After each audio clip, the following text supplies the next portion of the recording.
Clean out their water, put fresh water in. Hi, we're back here outside doing some canning today, and we're going to teach you how to make dilly beans. Now, if you've never had them, they're basically a pickled green bean. We had them once in a restaurant with a Bloody Mary, and that's what got us hooked on them. So we decided to learn how to make them. So we're going to teach you as we go along today. So you'll see our green beans that we have harvested over the last couple days. So there's plenty there. We're going to go ahead and get those prepped for the cans. So you just need to cut the ends off just as you would anytime you're preparing green beans.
So we're outside, all of the beans have been cut. We're going to get ready to do our brine, but I wanted to show you our canning setup over here. We have our camp stove out. This is really nice because the legs come off and it's easy to store. In our canning pot here we have all of our jars that we're going to use, and they are in the boiling water so that we can sterilize them before we use them. We don't have a dishwasher up here, we're on well water, so we're actually using rainwater to boil and disinfect our jars. So we're going to let that boil there for a little bit, and next I'm going to make the brine for our dilly beans. So it's just a real basic brine. You're going to do half vinegar and half water.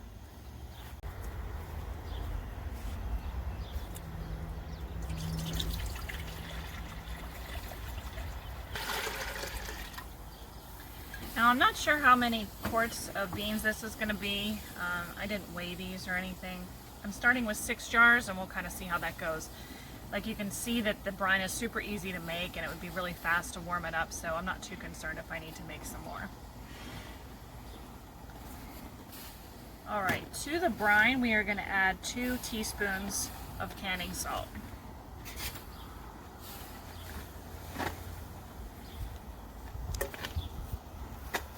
And that's it. Then we're going to go ahead and heat this up.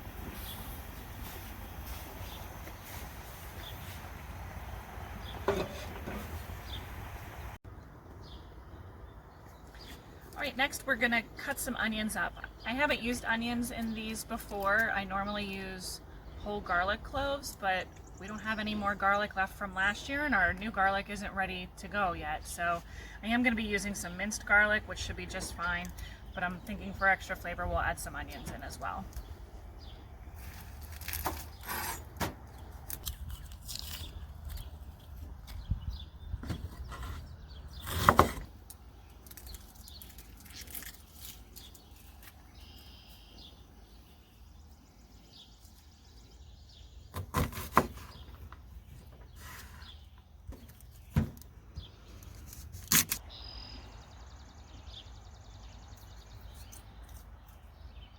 Hopefully these onions won't make me cry.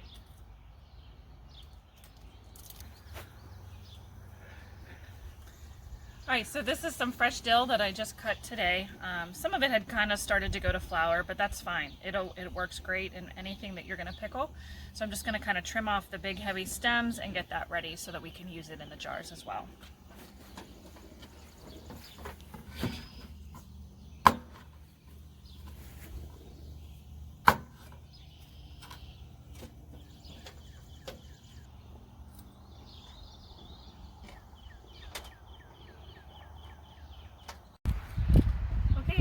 Ready, so I'm going to go ahead and start taking these jars out of here.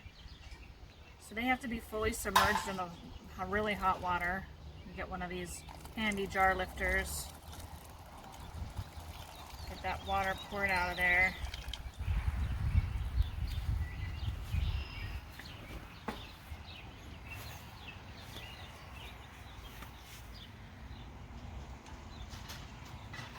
All right, it's time to fill the jars.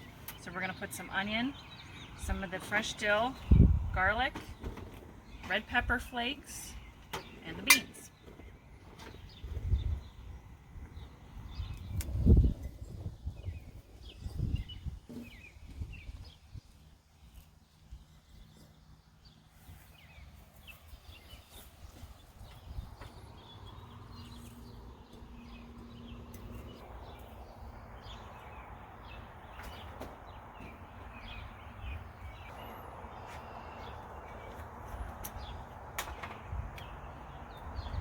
We've made these in the past where we've put jalapenos in them as well, and they turn out really good. They actually aren't too spicy.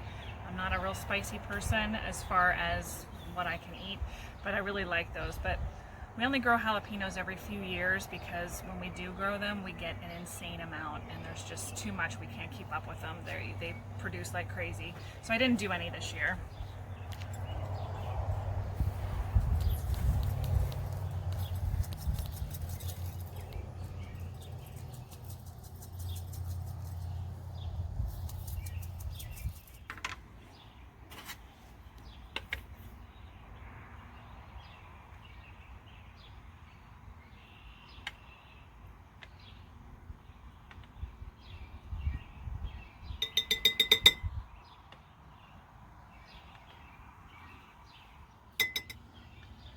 Time to put the beans in the jars. Now these are still pretty hot, and when you put them in, you want to try to pack them as tightly as you can. So it can be a little tricky because beans don't always grow straight. They have curves in them and they're different sizes.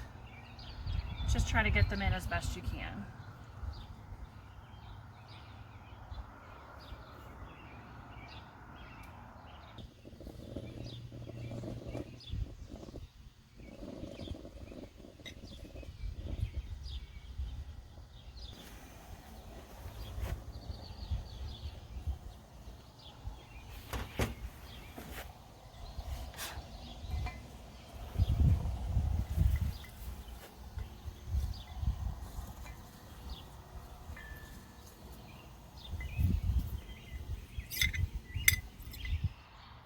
It's time to put the brine in the jars. You can see they're all filled with all of the goodies inside. So we're going to go ahead and use the ladle and fill up the jars. And we'll see how far we get. We may have to make some more.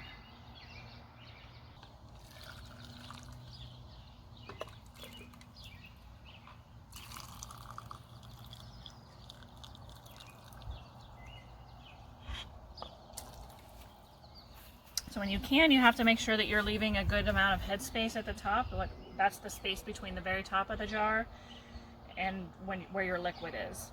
So with these, I go right to the bottom of that opening. Let's see what that one. Probably will need to make some more brine.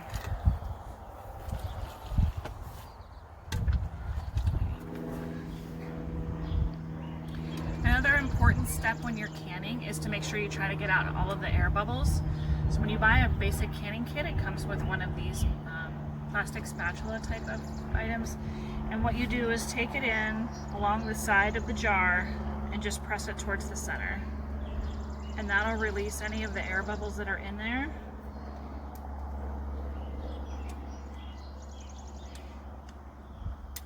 Before we put our lids on our jars, it's important that you wipe them down to make sure that there's no residue on them. So you just take a clean rag with some vinegar and just wipe along the edges of those.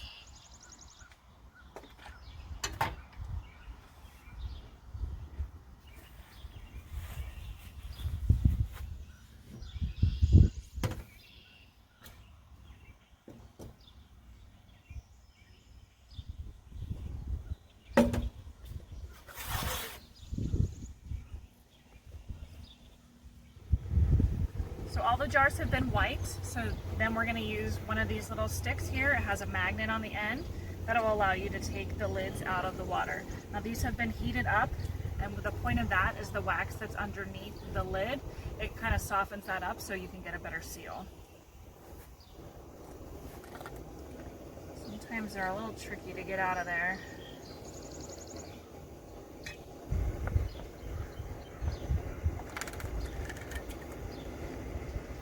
Like to stick together.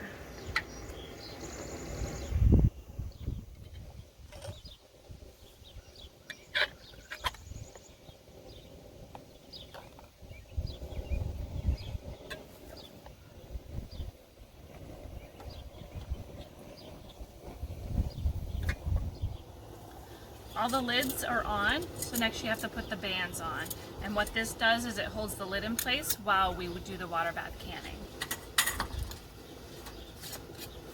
They don't have to be super tight, just finger tight.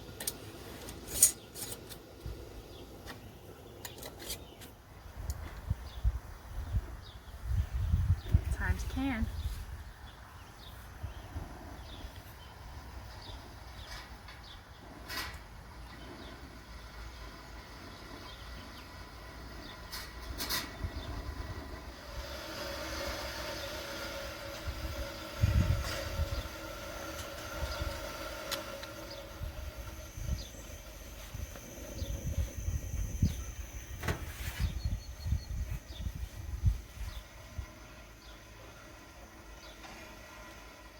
So if you notice, when I go to put them in, I kind of put them in at an angle.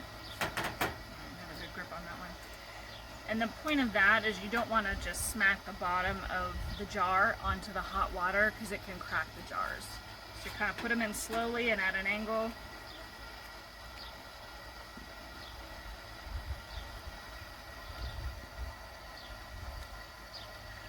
And they're good to go. So these water bath can for about 10 minutes. So what that means, you wait for it to come to a boil and then you start counting the 10 minutes. And then once that's done, we can take them out and we wait for the lovely ping. All right, it's been 10 minutes, so we're gonna go ahead and get the jars out of here.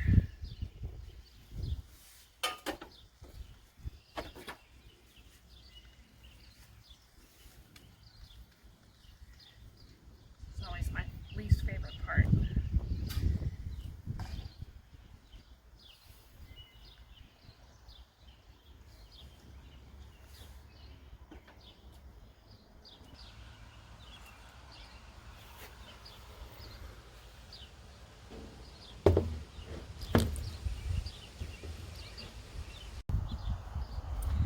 Alright, we ended up with 6 quarts of our dilly beans. They basically just need to sit here until they completely seal themselves, and you'll hear a little ping. Probably won't be lucky enough to get one on video, but it'll make a loud, high-pitched ping sound, and that's when you know that they're sealed. Now, anything you pickle, you should wait about 4 to 6 weeks for best flavor to eat them, but they're technically ready to eat whenever you're ready. So I hope you try it. I hope you enjoy it as much as we do, and we'll see you next time.